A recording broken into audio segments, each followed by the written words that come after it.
Chavezek aurkitzen duen Venezuelaz, aintzat hartzeko data da 1958ko urtarrilaren 23. Berrik ikusi dugu nola Juan Guaidok bere burua autoproklamatu zuen presidente urtarrilaren 23an, eta hori ez da kasualitatea, da 1958an eraitsi zelako Venezuelan indarrean egon den azken diktadura militarra. Sistema politiko berri bat fundatu zena Venezuelan, demokrazia formaleko sistema bat esan dezagun, parekagarria litzatekena nire ustez neurri batean hemen 78ko erregimena ezagutzen dugun horrekiko. Bi alderdi politiko nagusik baitu zuten sistema politiko osoa, eta praktikan politika bera neutralizatu egin zuten. Hauteskundeak egon bazeudela, baina irabazten zuela, erabaki politikoak ez ziren aldatzen. Nagusiki, determinantea den elementua da, petroleoarekin egin zutena. Venezuela da munduan petroleo gehien duen herrialdea, bere biziko garrantzia duen baliabide natural eta ekonomikoa da, eta hauek egin zutena izan zen Venezuelako elite ekonomikoak, oligarkia, burgesia deitu nahi dugun bezala, elikatu errenta petroleroarekin. Errenta petrolerotik tiratuta, naiz eta ekonomia ez diversifikatu, errenta petroleroak aukera ematen ziren garaiko gobernantei, herritarren bizi baldintza minimo batzuk, oso minimoak badira ere, bermatzeko. 70. Hamarkadan zehar badago petroleoari lotutako krisia, horrek herrialdearen errenta nazionala pikutara bidaltzen du eta ondorioz 80. hamarkadan dator hamarkada neoliberal basatia. Hemen azken urteetan ezagutu dugun hori. Tragedia sozial erraldoia bizi da orduan, eta horrek ekartzen duena da sistemaren zilegitasuna gainberan datorrela, eta horrekin batera badago sistema horren amaieraren beste data determinante bat dela 82an Chavez armekin altzatu egiten denean. Esparru sozioekonomikoan emandako aldaketak, alde batetik bizi baldintza materiali dagokienez, eta hitz egiten ari naiz langile klaseaz eta hitz egiten ari naiz herri sektore guztietaz, ezta? Nazio Batuen agentzia ezberdinek onartu dute Venezuelak lortu zuela hamarkada batean indikadore honenak osasungintzari dagokionez, hezkuntzari dagokionez, elikadurari dagokionez, pentsioei dagokionez, oinarrizko soldatei dagokionez. Esan daiteke, hamarkada batean Venezuelak lortu zuela Amerika Latinako gainerako herrialdeekin konparatuta segurazki indikadore material honenak. Esparru politikoan baita ere aldaketa sakonak eman ziren, batez ere nik nabarmenduko nuke, han etengabe aipatzen den gizarte bat mugimenduan, prozesu iraultzaileari esker, jendearen politizazio sakon bat ematen da Venezuelan, eta horrekin batera demokrazia parte hartzailearen ikuspegi horretatik abiatuta, beste sistema politiko bat eraikitzeko asmo argia.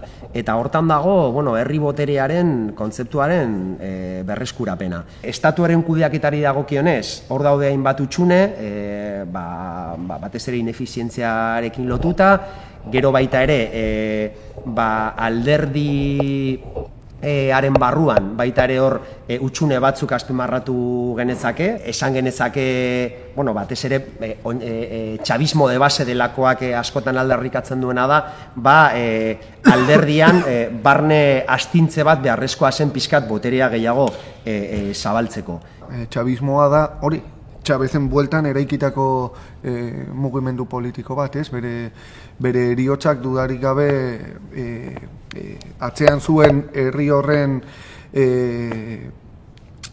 gogoan nolabait eragin nabarmena izan zuen, eta horrekin batera aintzat hartu behar da Madurok ordezkatu egiten duenean lehen hauteskundeak oso estu irabazten dizkio Enrique Caprilesi. Txabismoak propio egindako akatsak edo oraindik zuzendu ez diren gabeziak, horiek harremanduak daude Luismik planteatu dituen programa sozialetan egon badauden akatsak, ustelkeriarekin dagoen arazoa, batzutan administrazioan ematen den burokratismoak, horiek halako ezin egon edo desilusio puntu bat sortzen dute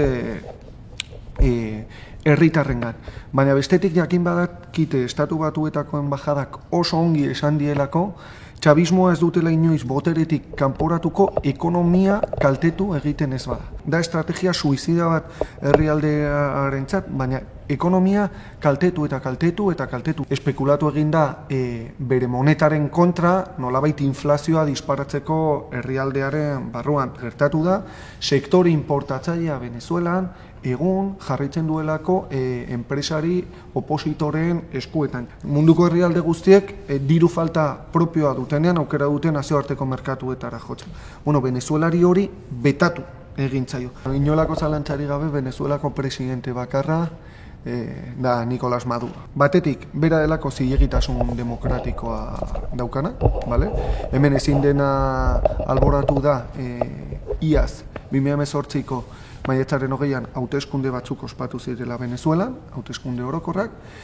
Oposizio guztiak aukera izan zuen hauteskunde horietan parte hartzeko, eta oposizioaren parte batek, ze hori da kontatzen ez dena, uko egin zion, kontua da ospatu zirela, eta gainera Madurok lortu zuen bozka portzentai gehiago padroi elektoralean Trumpek duena baino handiagoa. Latifundo mediatiko mundialak esaten du, nazioarteko komunitateak Guaidó errekonozitu du. Badagezur galanta.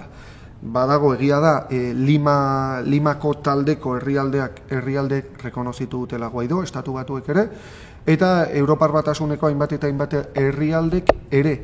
Baina hortik aurrera nazio batuen erakundeak bere segurtasun kontseiluan uko egin zion Guaidó presidente bezala aitortzeari, eta gaur da eguna nazio batuen erakundeak ez duena Guaidó presidente bezala onartzen. Ongi ulertu behar da erasoa integrala dela, eta nolabait uztartzen duela esparru ezberdinak.